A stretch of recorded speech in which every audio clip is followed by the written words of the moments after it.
दृष्टा और साक्षी में भेद क्या है स्पष्ट करिए। बहुत कोशिश करने पर भी समझ नहीं आ रहा, बहुत से वीडियो भी श्रवण किए तो भी समझ नहीं आ रहा।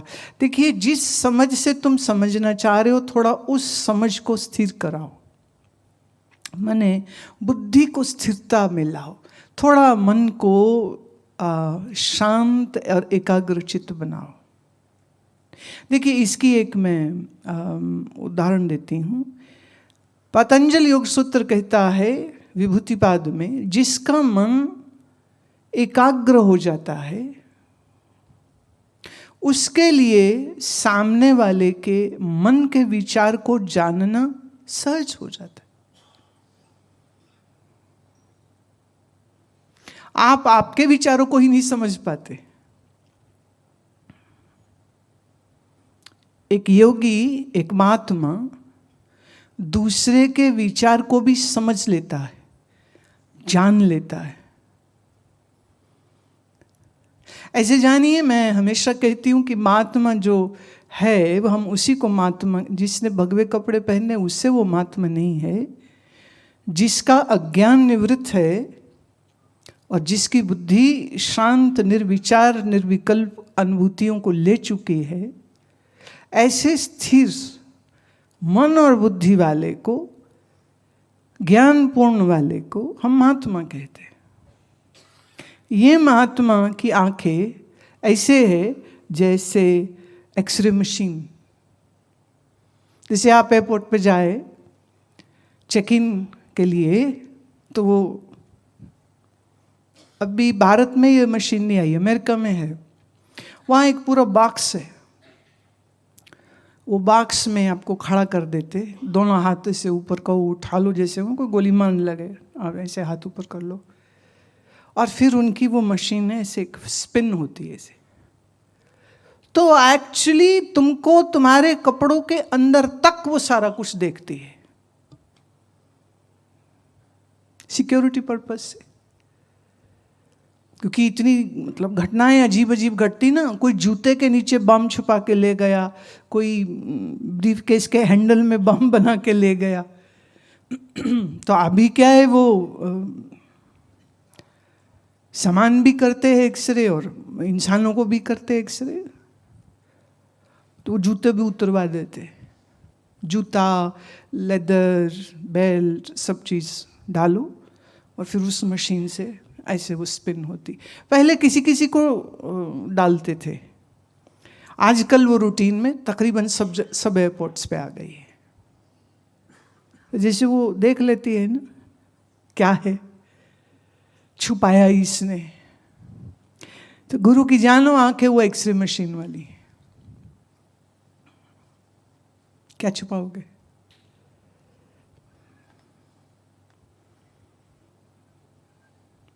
तो दूसरे के मन को भी पढ़ लेता है, जान लेता है। आने वाले समय में क्या घटनाएं घटने वाली हैं वो जान लेता है।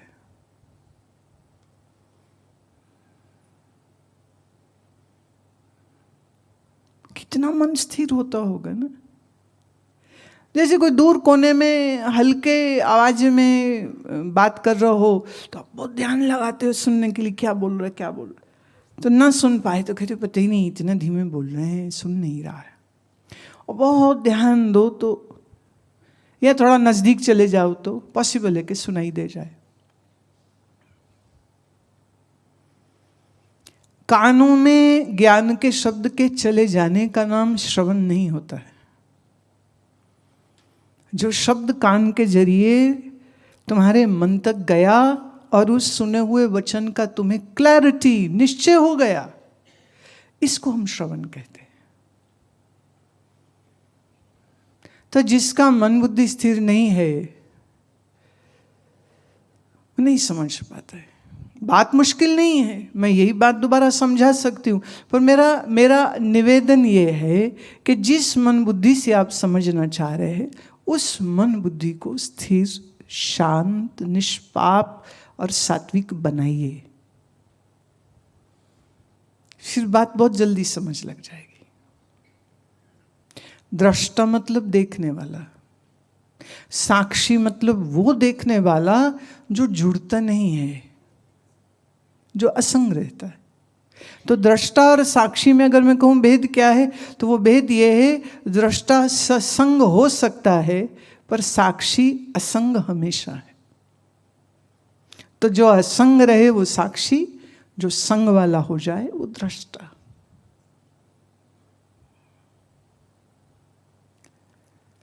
मैं मन बुद्धि को, शरीर को, विषय संसार को जानता हूं, पर अगर मैं जिस विषय मतलब मन में एक वृत्ति जागी, जैसे बेटे की स्मृति आई कि बेटा क्या कर रहा होगा, और फिर तुम्हारी आसक्ति और मोह आ गया, है ठीक तो उसने खाना खा लिया हो, कोई मारपीट ना की हो, ये ठीक तो हो, अब क्या है आप उस विचार के साथ अटक गए,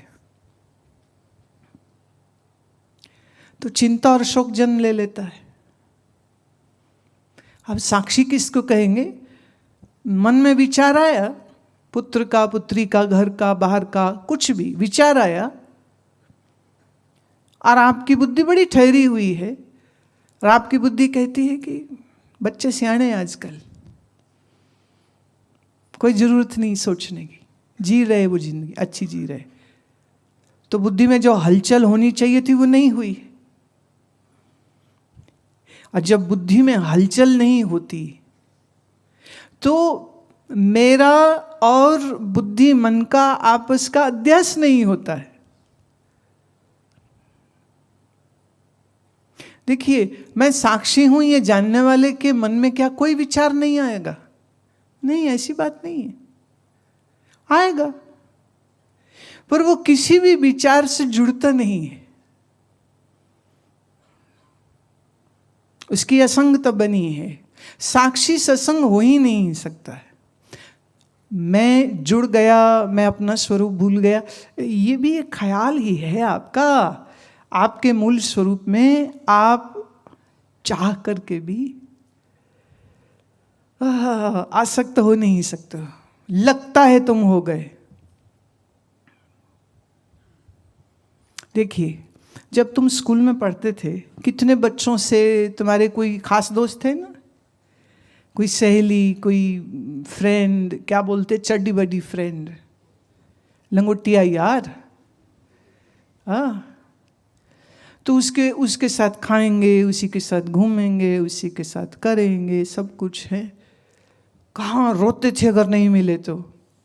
अब वो दोस्त कहाँ हैं?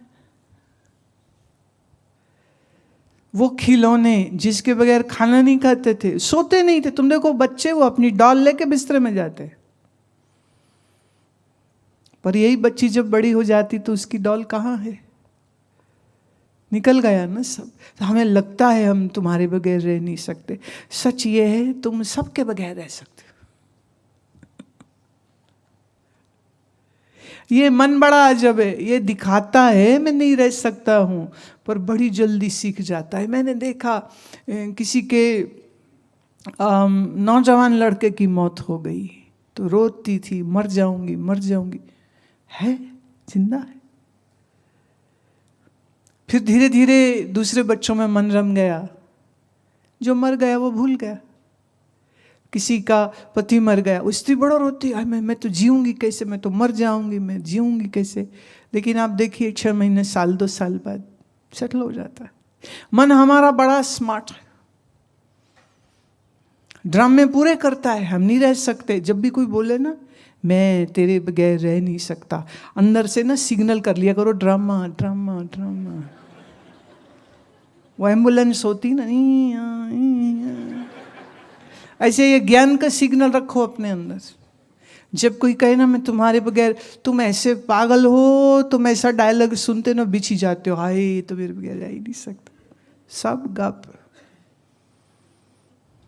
समझ रहे हो? ये ज्ञान लड़ना नहीं है। किसी को ये नहीं कहना तू झूठ बोल रहा है, नहीं नहीं, वो तो सच ही बोल रहे, तुम्हें पता होना चाहिए सब ड्रामा है।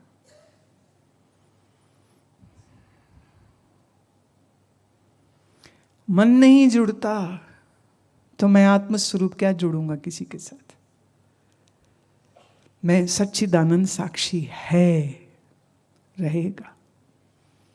अपरिवर्तनशील।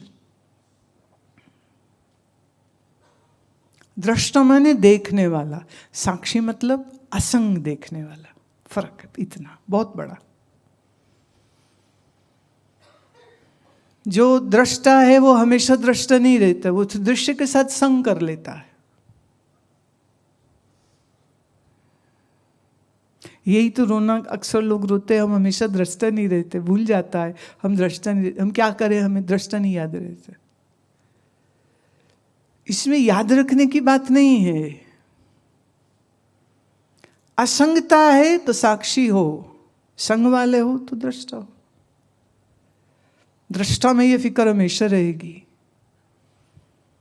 कि हम रहेंगे नहीं दृष्टा, पर साक्षी तुम्हारा स्वरूप है और तुम्हारे स्वरूप में कोई राग द्वेष की लाग लपेट है ही नहीं। तुम ऐसे शुद्ध स्वरूप हो, तुम ऐसे शुद्ध स्वरूप हो।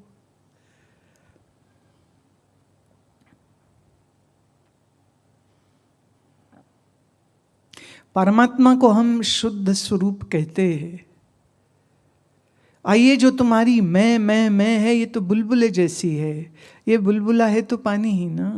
पानी में एक्चुअली कोई बुलबुला है नहीं, पर पानी में बुलबुले होते दिखते हैं। पानी अगर बुलबुला हो जाए तो फिर वो हमेशा रहेगा क्या बुलबुला? ना, बनता है मिटता है, बनता है मिटता है। जल एक सा ही रहता है। ऐसे तुम्हारा स्वरूप है अपरिवर्तनशील, सत्य, चैतन्य, आनंद, साक्षी स्वरूप। मन नहीं, शरीर नहीं। इसके साथ जुड़ोगे तो फिर नहीं, फिर गड़बड़ हो जाएगी। मन, शरीर, बुद्धि ये दृश्य है, तुम दृष्टा। अच्छा, दृष्टा होना नहीं है, हो जानना है। दृष्टा बनना नहीं है, वो तुम हो। ये वेदांत वचन जिसको समझ आ गई ना, वो जीते जी मुक्त है। और समझ नहीं आए, मुश्किल लग रही है, तो थोड़ा अध्ययन अच्छे से करो। मैं तो हमेशा बोलती हूँ, खुद ही नहीं पढ़ो, अपने बालक बालिका को साथ बैठाओ, बच्चों को साथ बैठाओ और एक साथ स्टडी। जैसे वो जेवर, सोना, चांदी, रुपया, पैसा कितना है, वो कभी कभी होता है ना फैमिली में, वो सब दरवाजे दरवाजे बंद करके वो निकालो, फिर सब बेड पे फैला लेते हैं, फिर देखते अच्छा इतना है, इतना है, इतना है।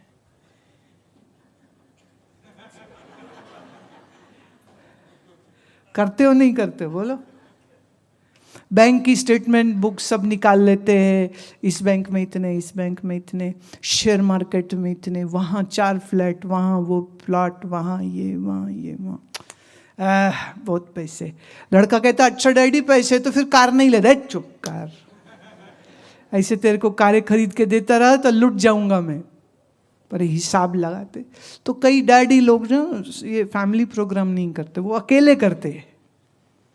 दरवाजा अंदर से बंद करके सब निकाल लेते, फिर देखते अच्छा तो दिली का खुश हो जाते। वो बच्चे पूछते डैडी आज बड़े खुश आए, क्यों होया? कादा खुश है?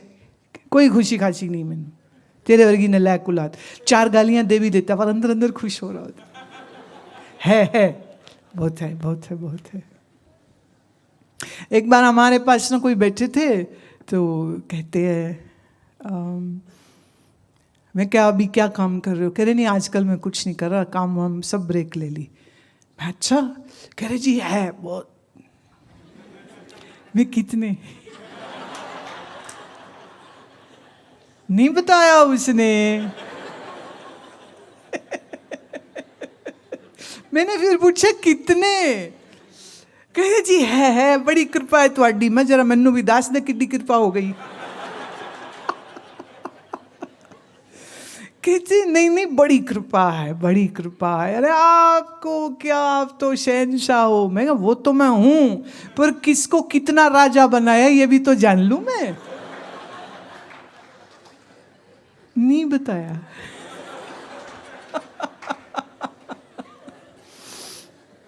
जब लोग ऐसे करते हैं ना तो मुझे वो छोटा 6-7 साल का बच्चा याद आता है जिसने अपनी निक्कर की जेब में कंचे भरे और उसको बोलो कितने, बोलो नहीं बताऊंगा।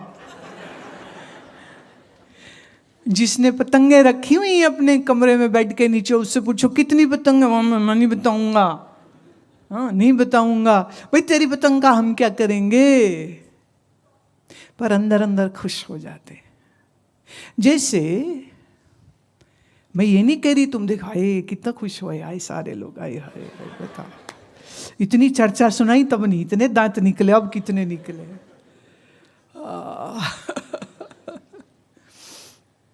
जैसे धन धान्य, आपकी बचत, आपकी एफडी, आपके पैसे, आपके जेवर कितने हैं, आप जब कभी कभार चेक करते हो ना तो सब बैठ जाते हो, या पति पत्नी बैठ जाते हैं कि समझदार लोग हैं, वो बैठ जाते हैं और फिर वो अपने बच्चों से भी कहते हैं कि चिंता नहीं करना, सब है अच्छे से है, ईश्वर की कृपा है, सब अच्छे से होगा। ऐसे ही घर के सब बड़े एक साथ बैठे और भगवत गीता के 2-4 श्लोक एक साथ करें। असली खजाना तो ये है, ये है। बैठ जाए और सुखमनी साहब की एक अष्टपदी ले लें, चाहे एक चाहे आधी ले ले, 8 ले ले, 8 पंक्तियां ले ले, 16 पंक्तियां ले ले, बैठे विचार करें गुरु का क्या अद्भुत ज्ञान है। गुरु की मतु ले याने, भगत बिना वो डूबे स्याने। भक्ति बगैर डूब जाएंगे, इसलिए भक्ति करे, प्रभु से प्रेम करे। तो ये आपकी जिम्मेदारी, आप जितने यहां बैठे हो ना, ये आपकी जिम्मेदारी है कि आपके घर में परिवार का एक अपना सत्संग का कार्यक्रम होना चाहिए रोज। जैसे खाते रोज हो, आइसक्रीम, चाय एक साथ खाते पीते, अच्छी बात है, बहुत अच्छी बात है। ऐसे ही बैठ करके ज्ञान का स्वाध्याय करना चाहिए।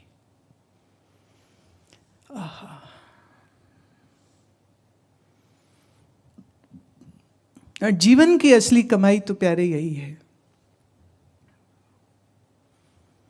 बाकी जब कोई कहे आई लव यू, अलार्म अंदर से ड्रामा,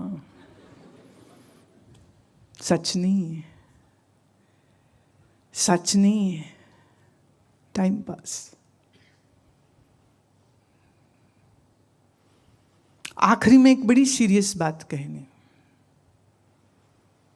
और वो ये कि एक आदमी ना बीमार, डॉक्टर ने कहा अब जाने वाले हैं, तो उसकी पत्नी जो है पास में बैठी हुई थी, तो बड़ा रो रही थी, बड़ा रो रही थी। पति ने हाथ पकड़ा, बोले क्यों रो रही है इतना? कहती तुम मर गए तो मैं सिंदूर नहीं लगा पाऊंगी, फिर फोटो अच्छी नहीं आती है। जब बड़ी लाल बिंदी लगाती हूँ और मोटा सिंदूर लगाती हूँ ना, मैं इतनी सुंदर लगती हूँ, तुम मर जाएगा तो मेरी फोटो खराब हो जाएगी। ऐसा ही प्यार होता है। व्यवहार है, व्यवहार की तरह करिए। प्यार परमात्मा से ही हो सकता है, बाकी के साथ अफेक्शंस हो सकते हैं, लगाव हो सकता है, जिम्मेदारी हो सकती है, तो वो अच्छे से निभानी चाहिए, बहुत अच्छे से निभानी चाहिए। माता पिता की खूब सेवा करनी चाहिए, छोटे भाई बहन को बहुत प्यार देना चाहिए, लालच नहीं करना चाहिए, उनके हिस्से मत खा जाओ। अपने से छोटों को बहुत बहुत प्यार और सुरक्षा देनी चाहिए। घर में जो बड़ा बुजुर्ग है उसकी बहुत सेवा करनी चाहिए। और पाप की कमाई घर में नहीं लानी चाहिए। रिश्वतखोरी और भ्रष्टाचारी का पैसा घर में नहीं लाना चाहिए। गरीब की हाय नहीं लेनी चाहिए। जहां तक हो सके हाथ यूं करे, यूं नहीं करे। जहां तक हो सके दे जो दे सकते। कुछ नहीं दे सकते तो शुभकामनाएं दे सबको, वो तो दे ही सकते। उसमें तो कोई नुकसान नहीं, कोई खर्चा नहीं होता तुम्हारा। और सब्र शुक्र के साथ जियो। जो है बहुत अच्छा, जो होगा बहुत अच्छा। जो है बहुत अच्छा, जो होगा बहुत अच्छा। ये हमारे भारत के ऋषियों, संतों, ज्ञानियों की सोच है। सब खुशी से रहे, सब प्रेम से रहे, सब शांति में रहे। ये शुभकामना सबके लिए, ये प्यार सबके लिए, ये प्रार्थना सबके लिए और सारे संसार के लिए। ये नहीं कि सिर्फ अपने देश के लिए।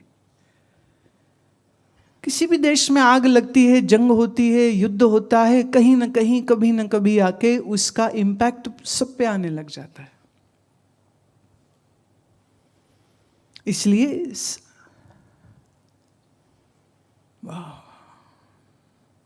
गुरुद्वारे में ना अरदास के बाद बोलते बड़ी प्यारी लाइन, नानक नाम चढ़दी कला, तेरे पाने सर्बत दा भला। सबका भला, ईश्वर सबका कल्याण करे, ईश्वर सबको आनंद दे। और गुरु नानक का ये जो ज्ञान है, ये ज्ञान के छींटे सबको देने चाहिए। इसलिए अपने मन में क्लेश नहीं, क्रोध नहीं, सद्भावना, प्रसन्नता, ईश्वर प्रेम, स्वाध्याय, आराधना, ये रहनी चाहिए। आज के लिए इतना।